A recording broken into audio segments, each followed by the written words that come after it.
Everyone, কেমন আছো সবাই? সবাই আশা করি খুব ভালো আছো। এই যে রাত্রিবেলা ডিনার করতে বসেছি ছেলে আর আমি। তো তোমাদের দাদা ভাই নেই, বাড়ি নেই, আমরা দুজনেই মা ছেলে মিলে বসেছি। আমি হাত ধুয়ে এসেছি, কিন্তু তারপরে ফোনটা হাত দিলাম বলে এই যে জলটা একটুখানি সামান্য হাতটা দিয়ে করে নিলাম, ঠিক আছে? তো তোমরা হয়তো বলবে তখন যে এবার হাত টাত না ধুয়ে ভাত টাত পাচ্ছো, আর আমার এই অভ্যাসটা কোনোদিনই নেই। আমি এই ফোন করি। তো আমি সব সময়ের জন্য খাবার জিনিস আমি যেটাই করি সব সময়ের জন্যই হাতটা ধুয়ে তারপরে আমি খাবার দাবার খাই বা বাড়ি, জানো তো। আমার ওই মানে এই নোংরা নোংরি জিনিসটা আমার একদম পছন্দ হয় না, ভালোই লাগে না আমার। চা পেলাম হুড়ো সাপটা খেয়ে নিলাম, ওই জিনিসটা আমার একদম ভালো লাগে না। তো যাই হোক, এই যে বাবুর জন্য ভাত বেড়েছি, আজকে অনেক কটা ভাত আছে। ভাত তুলে দিতে একদমই ইচ্ছা করে না, কিন্তু আবার ভাতটা ফেলতেও পারি না, জানো তো। কত চালের দাম বলো তো, এখন ভাত এইভাবে নষ্ট করলে হবে না। আর আমাদের ঘরে একটাই রোজগার, খুব অনেক কষ্ট করে সংসারটা চালাতে হয়। বরের মানে যখন কাজে টাজে যায়, বরের মুখ থেকে তাকানো যায় না।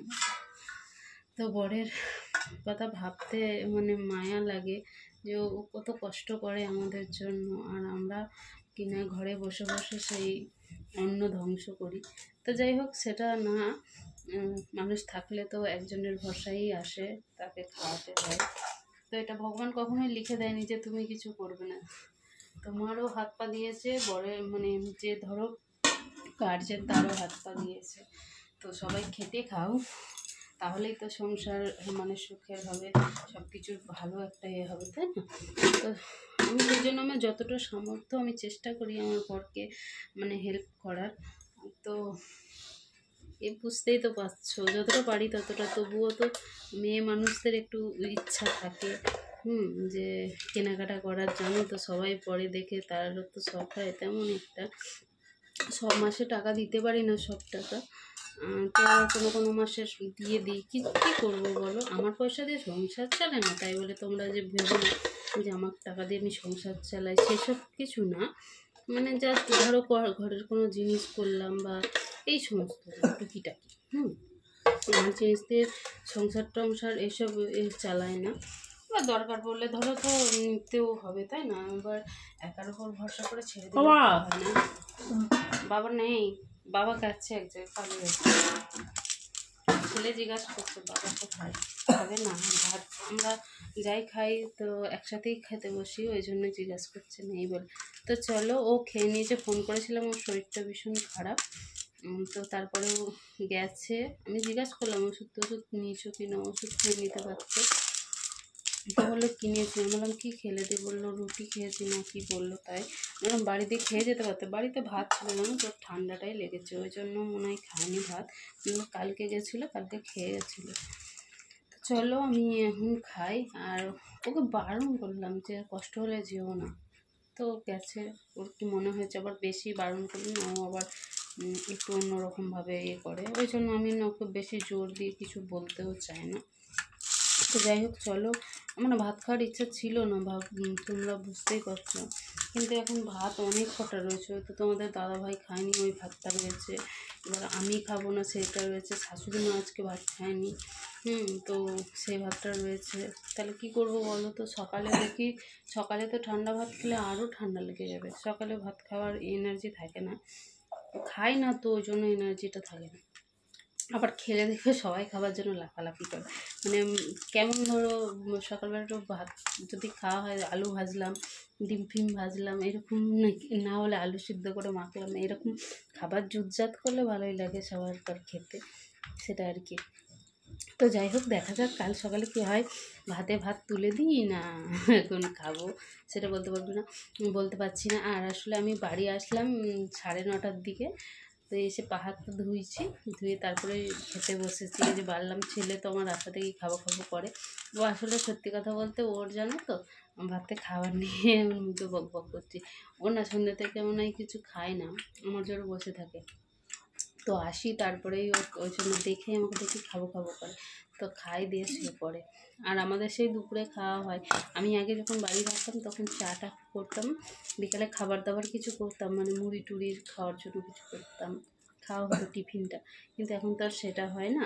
জানি না ওরা কি করে, বাপ ছেলে মিলে টুকিটাকি খাইটাই নাকি।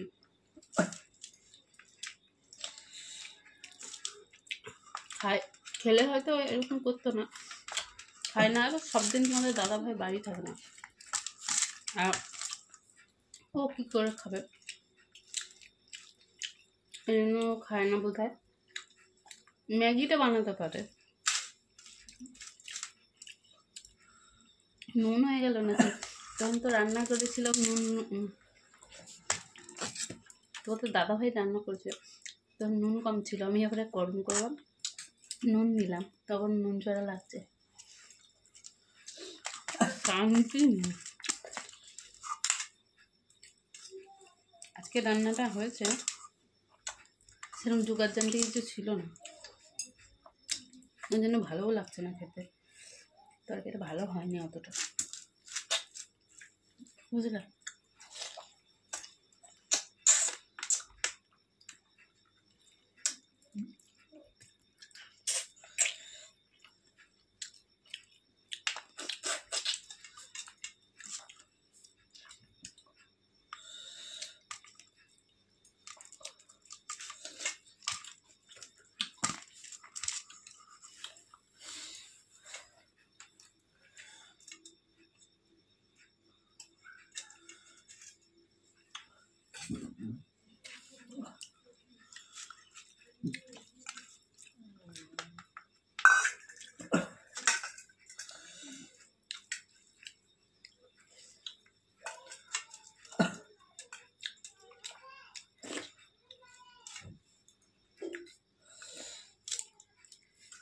খাবে তো আসো।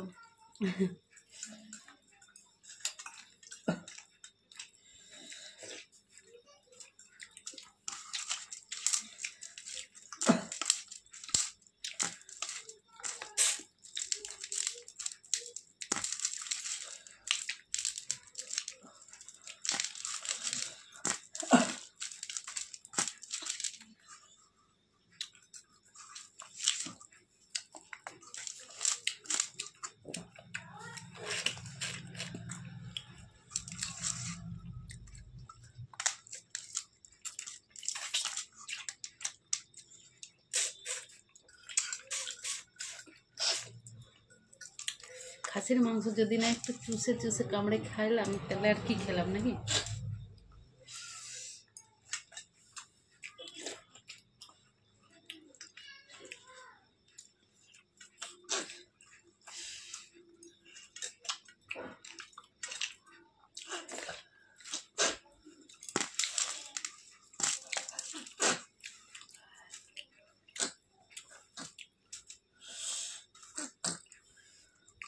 চলো খেয়ে নিই, তারপরে কথা বলবো।